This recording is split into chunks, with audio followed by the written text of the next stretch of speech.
अब परमात्मा कहते हैं हिड़की दे दे रोएगी सुरता जब तू चलेगी अकेली।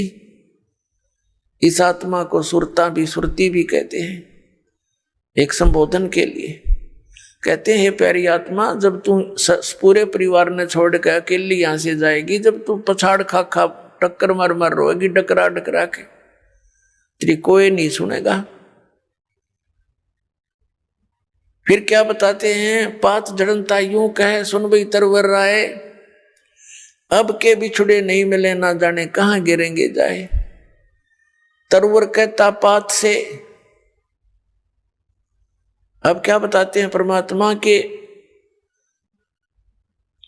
पतझड़ आवत देख कर बन रोवे मनमाही, ये ऊंची टहनी पात थे अब पीले हो जाई।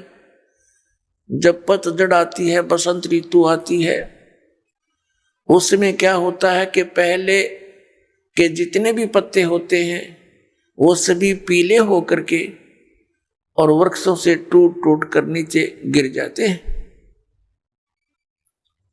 अब कहते हैं उस समय वो वन रोता है अपने मन में कि ये क्या बनी इनके साथ, ये सभी निकल के टूट टूट के गिर गए सारे। जहां एक वर्ष तक उन मस्ती मार रहे थे, फड़फड़ फड़फड़ करते थे हवा के झोंकों में, कितने अच्छे लगते थे। तो ये वन संसार है और हम इन टहनियों पर चिपके हुए पत्ते हैं। ऐसे ही हम टूट टूट कर गिरते जा रहे हैं। पीले हो जाए मीन, बुढ़ा हो गए, बुढ़ापा आ गया, सफेद बाल हो गए, जाड़ दांत, अब चली एक एक करके निकलने लगी। तो समझो अब इस तरवर से टूट कर गिरने का समय आ लिया और इसका ये भी नहीं पता कब समय आ जाए। वैसे तो अंदाजा हम सभी लगाए बैठे हैं, अप्रोक्सीमेशन कि 90, 80, 100 वर्ष तक तो जी ही जाते हैं। अब जैसे कोई आज 80 वर्ष का हो गया है तो वो इस आश तक जीवित है, रुका हुआ है कि 100 वर्ष तक तो कहते हैं जी ही जाता है, मनुष्य जीवन बना ही रहता है। और यही आस सबसे खतरनाक हमारे लिए कि इतने वर्ष तो अभी मेरे शेष हैं, इसीलिए तो टिका हुआ है ना। तो ये फिर भगवान में दृढ़ता तो लग जाना, इसीलिए बकवादों में लग जाता है। तो यहां परमात्मा कहते हैं यह भूल भी सत्संग से समाप्त होगी आपकी। परमात्मा कहते हैं मौत भूल गया बावड़े, ये अचरज किया कौन, और तन माटी में मिल जाएगा जो आटे में लौण।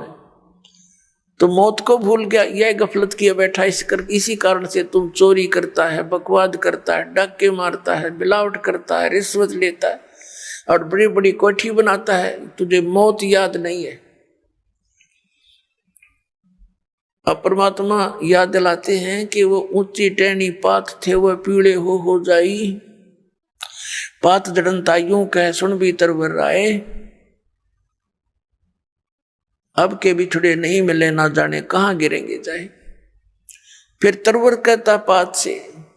अब जैसे जो कोई व्यक्ति मृत्यु के निकट हो, कुल के लोग आसपास आकर बैठ जाते हैं और उसको फिर सांत्वना देते हैं, भाई यहां तो सभी ने जाना है, चिंता कर ले चाहे ना कर ले, ये बाकी बच रहे इनकी भी मृत्यु होनी है, पीछे देख ले कोई रहा नहीं।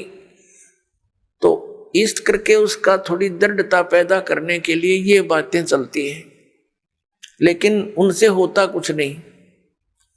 जब तक प्राणी पूर्व पहले से ही परमात्मा के चरणों में नहीं लगा होता, उसके वो बातें असर भी नहीं करती।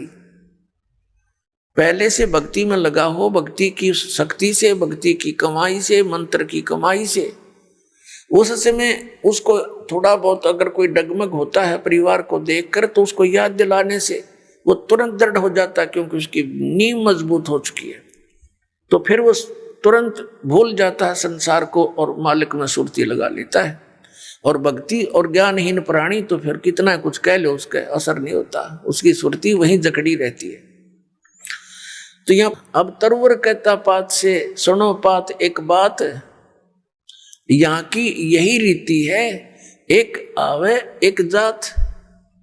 अब जैसे वो पतझड़ के समय टहनियों से पत्ते टूट टूट के गिर गए, पहले वाले तो गिर गए, खत्म हुए, कोई गंदे नाले में पड़ा, कोई पशुओं के पैरों नीचे कट के नष्ट हुआ, और तुरंत फिर कोपल फूट आती है, नए पत्ते 10 से 15 दिन के बाद हरा भरा हो जाता है वो पेड़ हैं। और फिर वो जो पत्ते नए नए आए हैं वो 1 वर्ष वो नाच कूद लेंगे, फटफट फटफट कर लेंगे, फिर वही ऐसे ही स्थिति में जाएंगे।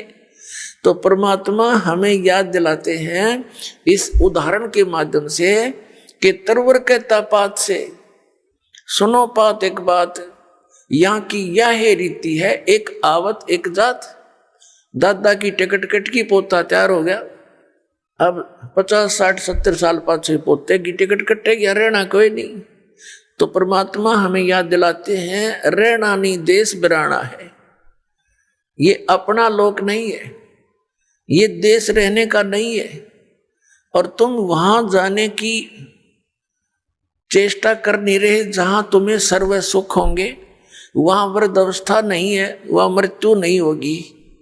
बताओ, इतना बढ़िया स्थान है, आप उसको ग्रहण करना नहीं चाह रहे क्योंकि आपको ज्ञान नहीं, आपको ये विश्वास ही नहीं है कि ऐसा कोई लोक है, क्योंकि नकली संतों ने और इन पंथों ने परमात्मा का भट्ठा बैठा दिया, भक्ति मार्ग का नामो निशान मिटा दिया। महिमा गाते हैं सतलोक और सचखंड की, और वहां की व्यवस्था बताते हैं, वहां तो प्रकाश ही प्रकाश है, चेतन ही चेतन है। तो उस प्रकाश में हम के टिंडे लाएंगे जाके, वहां कुछ भी कोई नहीं है, अकल है, देखो ये ज्ञान है कोई।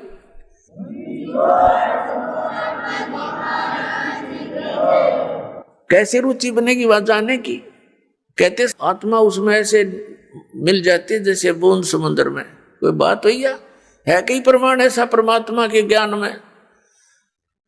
तो वहां पूरी व्यवस्था है उसकी, तो यह नकल है, डुप्लीकेट माल है ये सारा यहाँ का, एज इट इज सृष्टि है। और लेकिन वहां का जो मटेरियल है, वहां का जो पदार्थ है वो अमर है, वो नष्ट नहीं होते। जैसे एक सैंपल है वहां से, गंगा का जल सतलोक से आया हुआ है, इसके विषय में ना ब्रह्मा को पता ना विष्णु को ना इन ऋषि पिषियों को, ये तब बहुत नीचे स्तर की कहानी है इनकी।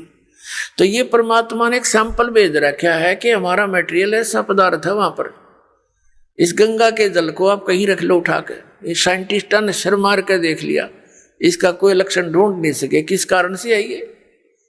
तो परमात्मा की महिमा को ये साइंस क्या समझ सकती है? ये साइंस परमात्मा के मटेरियल से बने हुए साइंटिस्ट भगवान भूल गए, नास्तिक बनने लगे।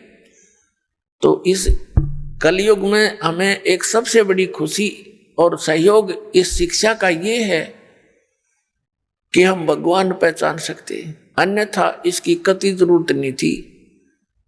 इससे क्या बना लिया, परमाणु बम बना लिया, हवाई जहाज बना ली, कार बना ली, सारा दिन फुर फुर, शांति एक पल की भी नहीं। जहां माया का प्रवेश है वहां शांति नहीं हो सकती, ये अपना पल्ला गांठ लगा लेना, शांति होएगी।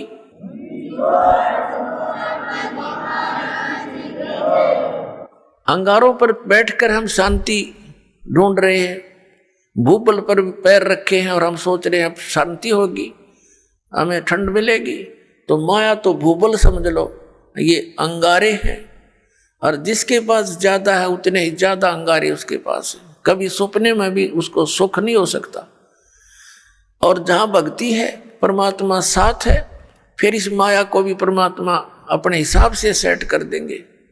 उसके लिए परमात्मा कहते हैं माया दासी संत की भगत की, और उभय दे आशीष विलसी और लातों छड़िया सुमर सुमर जगदीश।